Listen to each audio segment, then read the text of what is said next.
Hi everyone, thanks for watching this video. My name is Jocelyn Ireland. I'm a librarian at Mohawk Valley Community College. I want to create a quick video to help you with your informative speech.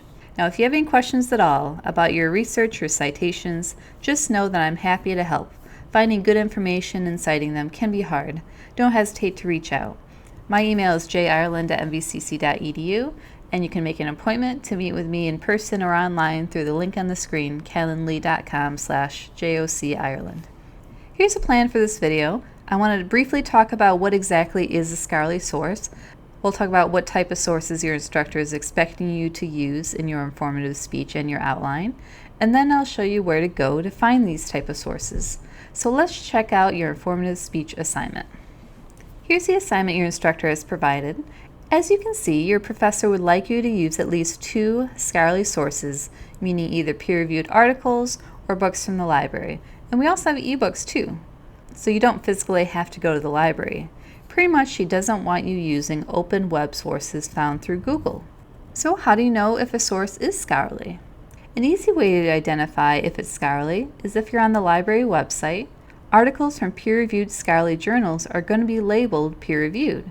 Peer-reviewed means it's a special type of journal that focuses on a particular discipline, and the writers of the articles are experts or practitioners in that particular field. In order for the article to be published, it has to be reviewed by other experts in the same field. If it's a blind peer-reviewed process, it means the reviewers don't know who wrote it, which makes the process a lot more objective. Books can also be scholarly. They are often easier to read and more comprehensive than an article, so I do highly recommend exploring books or ebooks as a source too. You can filter your results by using the book filter under material type. Just make sure it's not a fictional book or a children's book. You may also use encyclopedias, also found through the library databases, which will be a good place to start your research. They're not considered scholarly, but they're still good sources of information for a basic overview of a topic. To find your sources, you're going to want to go to the library website, mvcc.edu/library. If you're on the college homepage, you could go under academics and go to libraries. You can also go under current students, and there will be a library button there as well. Right on the library homepage, there'll be a search the library collection search box. This search box searches multiple databases and the physical collection on the Rome and Utica campuses at the same time. It doesn't search everything though, so you do want to explore individual databases too. Now, I would recommend finding an encyclopedia article just to get started. So a good way to find encyclopedia articles is go to the A to Z databases. This will take you to a list of all the databases we subscribe to. And my favorite database to find an encyclopedia article is Gale eBooks. So I'm going to click on G and go to Gale eBooks.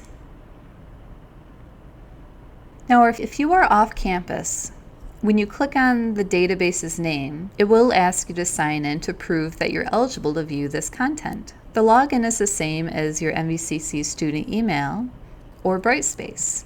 You just don't have to put the @student.mvcc.edu with your username. You'll want to decide on a preliminary topic before researching on the library website. Your professor does offer some examples on the assignment sheet. Reflect on your own interests.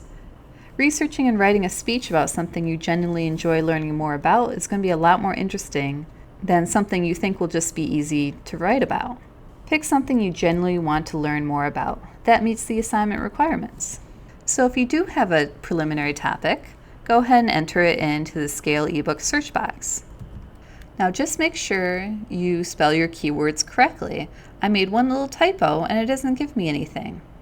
The library search engines are very literal. If you put something that doesn't exist, it's not going to bring you any results. So I'm going to fix my typo, and here we are.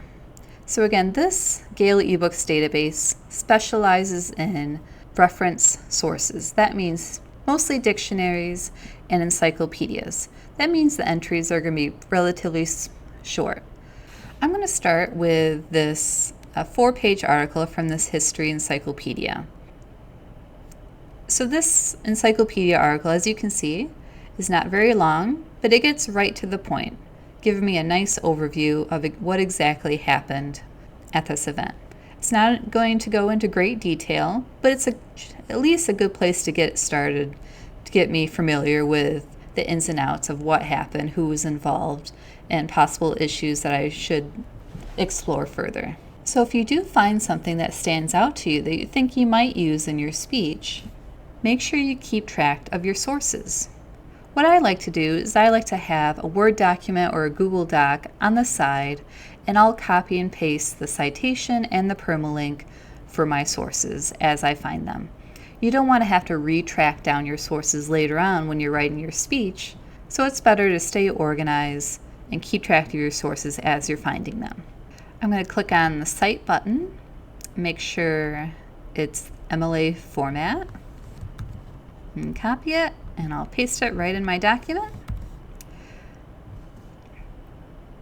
There's no guarantee that this citation was made correctly.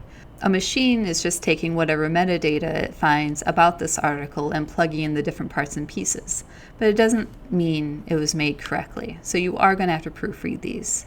But it's at least a good thing to start with.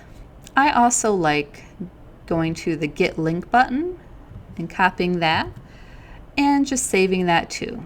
Mostly just because I want to make sure I can get back to this source. And it looks like there is a link in the citation, but again, I just rather be safe than sorry. And then with my citation and link, as I'm reading through this article, I can write down any notes I have about this, anything that stood out to me. And this can be kind of like the start of perhaps an outline of major things I want to talk about in my speech. So once you're done with your encyclopedia article, I would also explore other articles in this database just to see if there's anything different that stands out to you. And once you're done getting the nice overview about your topic, I would go back to the library homepage and start searching for scholarly sources in the main search box.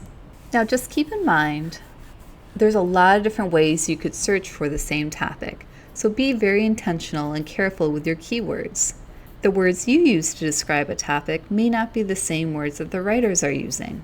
So if you're not quite finding what you need, you can try other keywords too, whether you use broader terms or more narrow terms. It depends on what you're searching for. So just for example, I'll put my topic in the search box. I'm getting a little under 200 results right now. If I change riot and say I want either riot or massacre, that's another keyword that's often used with this event, that's going to expand my results. So before I had about 180, now I have over 300. So just playing around with your keywords just a little bit can really have an impact.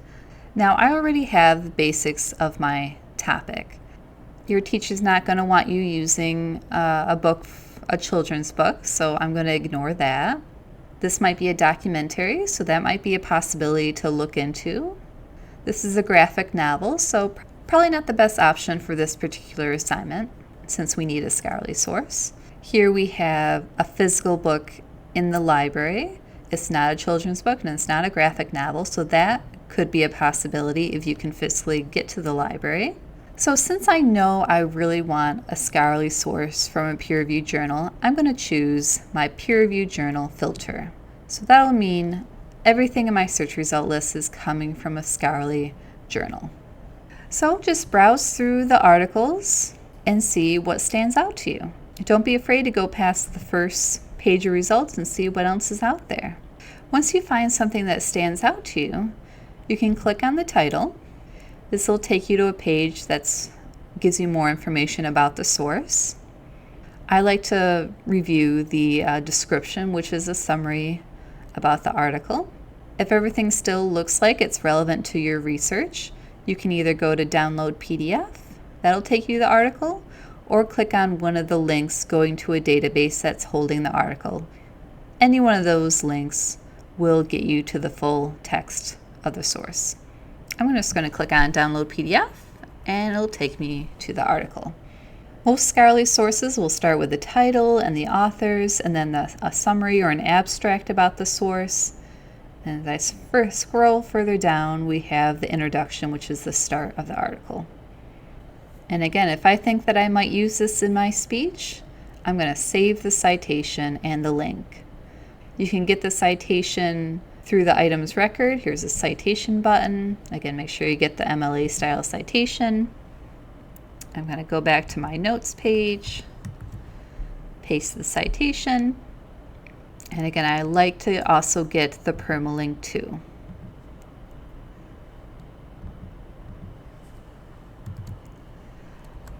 So with this source has a DOI, which is short for a Digital Object Identifier.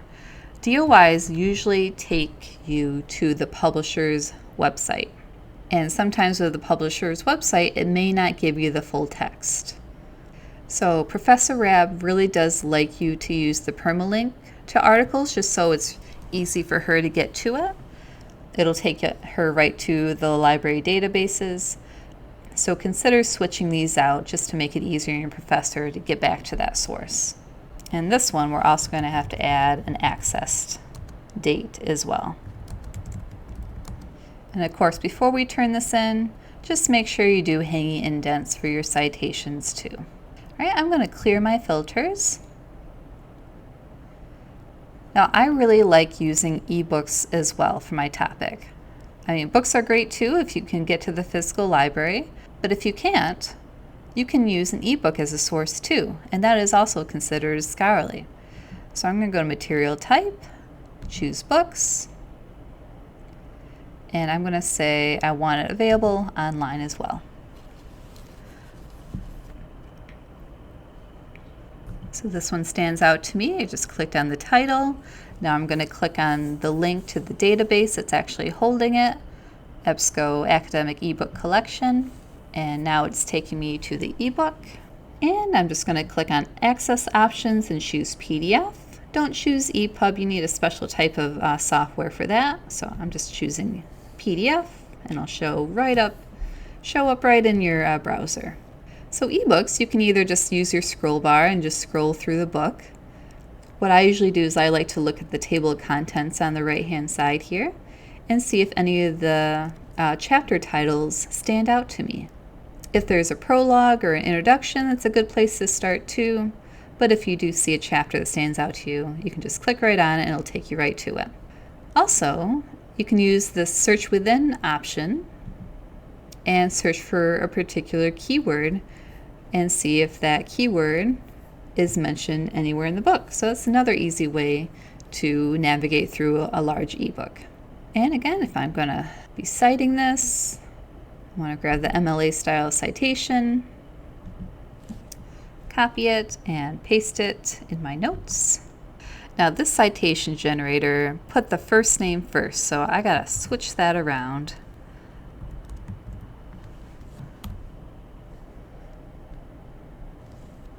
Now you may be wondering, how do I know how a citation is supposed to be arranged? On the library homepage, we do have a Cite Your Sources link. You can get to the MLA style citation guide. This will give you a template of whatever type of source you're looking at. So right now I'm looking at an ebook, so I'm going to go to the ebooks, and it'll tell me what exactly is supposed to be contained in my citation, what order, and what punctuation goes there. So that's a good thing to review. This citation page also gives you nice short videos on what an in-text citation and a works cited page should look like. Before I let you go, I also want to point out that as an MVCC student, you also have access to an online library account. And using your library account is an easy way to keep track of your sources as well. So if I click on Sign In from my search result list, click on MVCC Login, you're just going to log in with the same Brightspace or MVCC email that you normally do. So once you're logged in, you can see your name on the upper right-hand corner, and now you can pin any sources that you want to save. To pin them, just click on the little thumbtack icon, and then when you want to come back, sign into your library account again, click on the thumbtack next to your name, and anything that you've saved will appear. And you can get your citation right from there, or the permalink, or access the source. And before I let you go, I also want to point out there is a chat feature with the library website. It's an easy way to get on-demand assistance, either with finding sources or with citing. So it's an easy way to get help. And I just want to reinforce I'm happy to help you too. My desk is in the Learning Commons in Wilcox Hall, room 129. You can also get help at the library reference desk, either in the Utica or Rome campus. You can email me, and you can also make an appointment to meet online or in person through my Calendly account. Thank you so much for watching. Have a great day.